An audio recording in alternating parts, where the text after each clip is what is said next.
Hello everyone. Welcome back to Solid State series. This is video number 7. In fact, in Solid State part 6, we discussed different cubic unit cells, face-centered cubic unit cells, body-centered cubic unit cells, and what do we call simple cubic unit cells.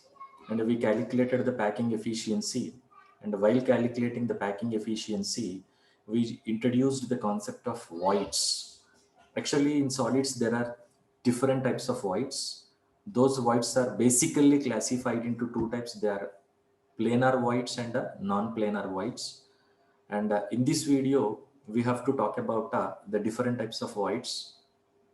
Before going to the voids, first we need to complete what we call a density of cubic solids.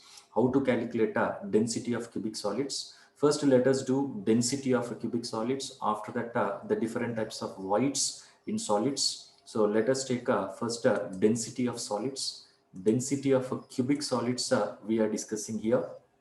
And its general definition, it's absolute density of the solid. We are finding absolute density of the solid. And density of a cubic unit cell, it may be simple cube, face centered cube, body centered cube. The procedure formula is the same. So mass of atom, mass of particle present in the unit cell. What is the mass of the particle present in the unit cell? So mass of each particle will be, so that is molar mass. So that is molar mass divided with what we call Avogadro number. That is, this ratio is equal to mass of each particle. And M is molar mass and Na is Avogadro number. And the volume of the cubic unit cell, that is very clear, AQ. Any kind of cubic unit cell, volume is AQ.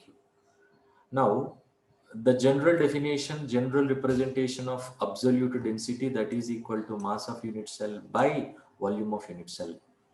Unit cell is made up of particles. How many particles are present? That can be decided with the help of rank of the unit cell. Rank of the unit cell, we use the symbol that is Z effective.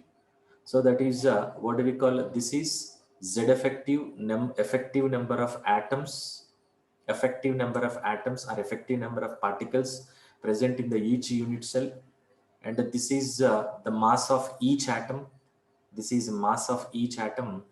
The product of these two will be the mass of unit cell.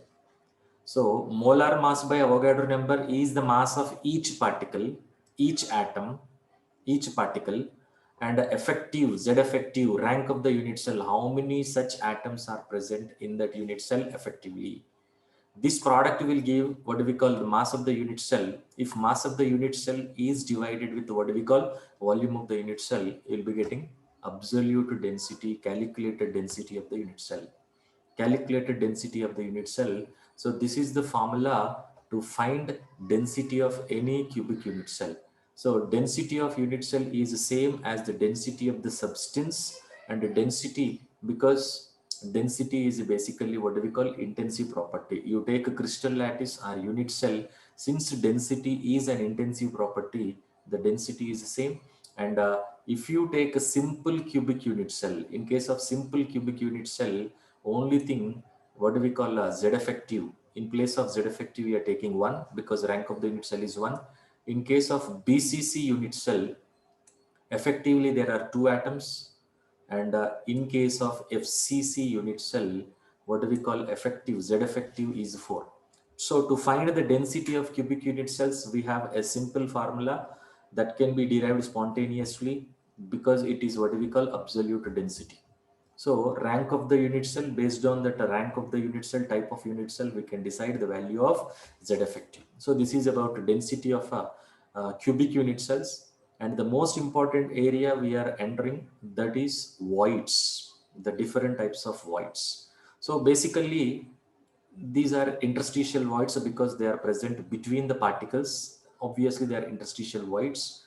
So these voids, so these are gaps formed in between the touching spheres. The gaps formed in between the touching spheres. Sphere is the particle which is forming the lattice. For example, if you are talking about a simple cube, the simple cube is formed by one particle and that particle here we are saying that is a sphere. That particle is a sphere. When the particles are touching, some empty space is generated. That empty space is called voids. Basically, these voids are in fact of two types. One is planar, another one is non-planar. Planar voids and non-planar voids. In reality, planar voids, because planar voids are, in reality are not possible, because what we call, we are taking a three-dimensional solids. But we need to understand planar voids, two-dimensional voids. So what is the meaning of this planar void? It's very clear. The particle which is forming the lattice and also the void, if both are in the same plane, both are in the same plane. So the center of the spheres and the center of the void, if they are in the same plane, then the void is said to be planar void. The center of the sphere is the particle which is forming the lattice, and the center of the void, if both are present on the same plane, then it is called planar void. And if they are not in the same plane, center of the sphere which is forming what we call lattice, and the center of the void, if they are not in the same plane, then it is called what we call 3D voids or non-planar voids. So these planar voids, actually we have two types of planar voids. One is a triangular void. Here the plane is a triangle. Another one is a square planar void. Here the plane is a square. What do we call square? And non-planar voids. So here we have tetrahedral voids, octahedral voids, and cubic voids. So first let us take what we call planar voids. In case of these planar voids, first let us discuss this triangular void. So first thing, if you see in this diagram, there are two types of spheres. This is the sphere which is forming the lattice, which is forming the triangle.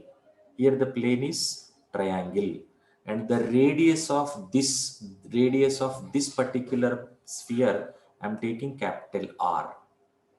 This is also forming the triangle, so its radius is also capital R. It is also forming what we call a triangle, so it is also what we call a its radius is also capital R. But if you can see carefully, at the center of the triangle, one more sphere is sitting, and it is in contact with these three spheres, and this particular sphere is touching the spheres which are forming what we call triangle. Now what we call, some empty space is generated. Whatever the empty space generated, so here see, this is formed by three spheres occupying the corners of the triangle. Here the void is formed by, triangular void is formed by three spheres which are forming the triangle, and in this thing is called what we call a smaller sphere. You can see here this one, and if you take the radius of this particular smaller sphere, that is, I'm representing with the small r, and the radius of this sphere, if you take, I'm representing with the capital R, and R is the radius of a sphere, this smaller sphere, which can be fitted in the void. So that is the void actually. In that void, that smaller sphere is fitting, and if you take the radius of that, that is called a radius of a triangular void.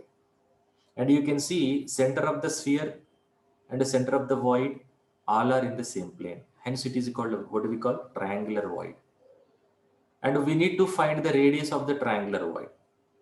We need to find the radius of that triangular void. In order to find, I'm just taking a triangle like this. This is the triangle I'm going to construct, because I need radius of that void. And this is a right angle triangle, and for the sake of convenience, I'm just labeling this. This is B I'm taking, and this is D I'm taking, and this is E I'm taking. This is E. And from the picture, this is triangle, you can easily see here, this is radius of sphere, this one, which is forming what we call lattice, which is forming triangle. So radius, already told you, that is represented by capital R. So this triangle, let us take it out. I have taken like this. And this is BE. BE. From this very clear, this is capital R. From this, it is very clear capital R. And if you see this one, here, if you carefully observe that that distance, that length, whatever it may be, that is actually equal to capital R plus small r. So here this is up to here capital R, and this is small r. And what is this here? This is point D. So BD is equal to so that is capital R plus a small r from the diagram. You know this total angle is 60. This total angle is 60. This angle, but this angle we are talking about, this angle is 30. This angle is 30. And we have adjacent. We also have hypotenuse. We don't have opposite here. We don't have this value. We don't know this value. So we have adjacent and hypotenuse. Hence, I'm taking cos 30. So cos 30 is equal to cos theta is equal to adjacent by hypotenuse. What is adjacent value here? R. Hypotenuse is capital R plus small r. And what is the angle? 30. So cos 30 is root 3 by 2. What is actual intention? What is our intention? Finding small r, which is equal to radius of triangular void. So this is root 3 by 2. And for the sake of convenience, to simplify this, let us take the reciprocal of this equation. Reciprocal of this equation is 2 by root 3. And this can be written as r plus small r by capital R. Capital R plus small r by capital R. And here, this can be written as 1 plus small r by capital R. And send this one opposite side. And send this r, and if ultimately you'll be getting the ratio. That ratio, this is called radius ratio. This is radius of triangular void. This is radius of a sphere which is forming the void, which is forming the lattice. And the radius of triangular void is 0.155 times of radius of a sphere which is forming the lattice. So here, that is the first type of triangular void. Sorry, first type of planar void, that is triangular void. We have one more type of planar void, that is square planar void. Instead of triangle, now we are taking square. We are taking square. So here the spheres are occupying the corners of the square like this. When these spheres are touching like this, you can see some empty space here, and here we have to, this is actually square planar void, and we have to find the radius of that square planar void. So very same discussion, this is forming the lattice, or this is forming the void. So this is capital R, and this is a square planar void.